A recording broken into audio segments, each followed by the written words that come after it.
Oke, nah selanjutnya di video yang kedua ini Bapak akan melanjutkan pemaparan berikutnya setelah pemaparan terakhir mengenai 13 koloni.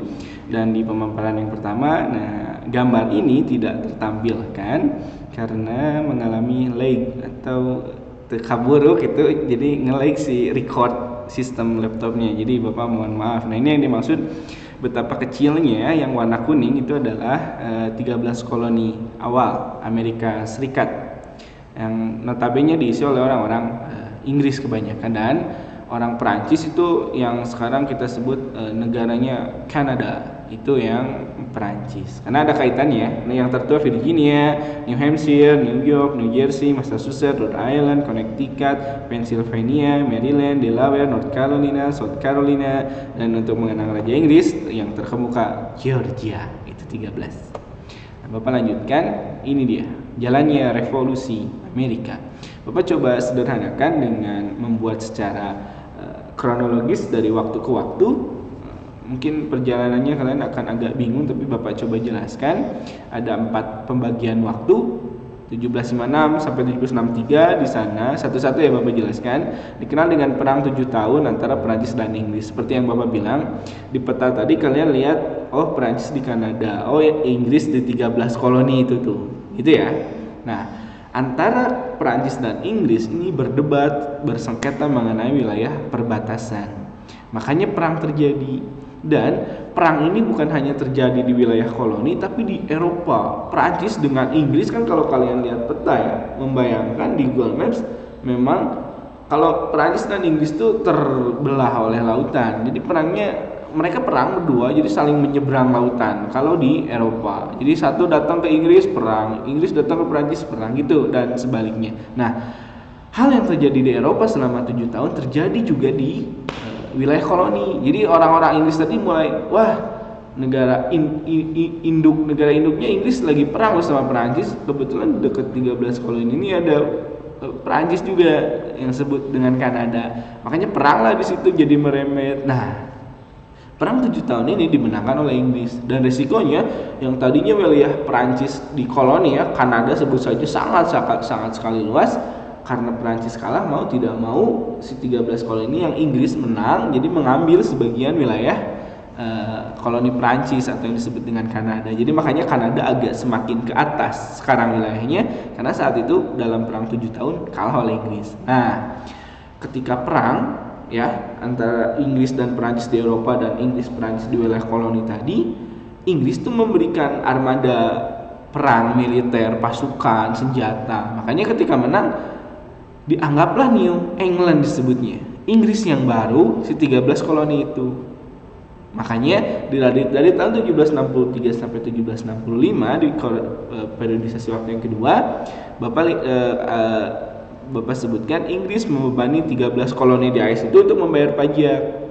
Karena sudah disebut New England, Inggris baru, maka mau tidak mau harus di bawah naungan pemerintah Inggris yang diatur oleh Perdana Menteri Inggris. Banyak sekali undang-undang yang mengatur dan harus diwajibkan pajak. Dan tidak adilnya ketika 13 koloni ini harus bayar pajak tinggi, bahkan 2 kali lipat. Tapi yang Kongsi Dagang Inggris, EIC, ya kan, kalian masih ingat, itu hanya bayar pajaknya tidak terlalu berat seperti yang dibayarkan oleh 13 koloni.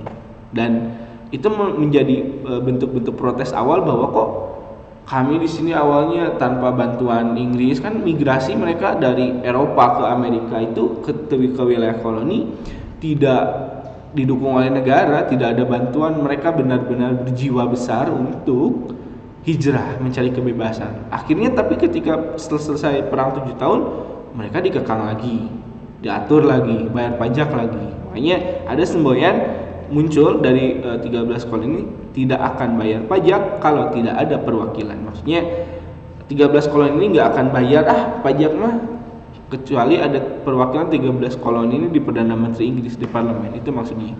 Dan itu tidak digubris sama sekali semboyan dari tidak akan bayar pajak kalau tidak ada perwakilan. Terus transaksi terus berjalan, penjualan teh, bahan-bahan dan lain sebagainya, rempah-rempah dari Inggris ke dari Amerika ke Inggris harus dibayar. Satu waktu menimbulkan puncak amarah. Di tahun 1773 dikenal dengan peristiwa Boston Tea Party. Ini di pelabuhan Massachusetts, bayangkan di pelabuhan. Nah, apa itu Boston Tea Party? Ada pesta teh di Boston. Jadi ada satu kapal yang mengantarkan teh. Karena ketika perang 7 tahun itu ada suku Indian yang mendukung Inggris. Makanya ketika di pelabuhan kata pedagang Inggris, ya wajar saja kalau ada orang-orang India. Tapi ternyata ketika Boston Tea Party ini adalah orang-orang Indian yang menyamar, orang-orang dari koloni yang migrasi itu menyamar jadi orang Indian, mukanya dicemong-cemong, gak pakai baju gitu ya, menyamar pokoknya untuk jadi kuli panggul. Karena suku-suku Indian kembali ya, karena stratifikasi sosial dibentuk bahwa ya sudah suku Indian harusnya jadi tukang kuli, ya udah jadi tukang kuli aja. Jadi memang terbiasa kalau kapal datang naik turun barang itu sama suku Indian jadi si kulinya. Nah ternyata si suku kuli-kuli ini yang suku Indian itu adalah bentuk perlawanan dari 13 koloni ini yang utamanya di Massachusetts, menyamar jadi suku Indian, naik ke kapal. Nah si teh yang ada di kapal itu semuanya dilempar-lemparkan ke lautan.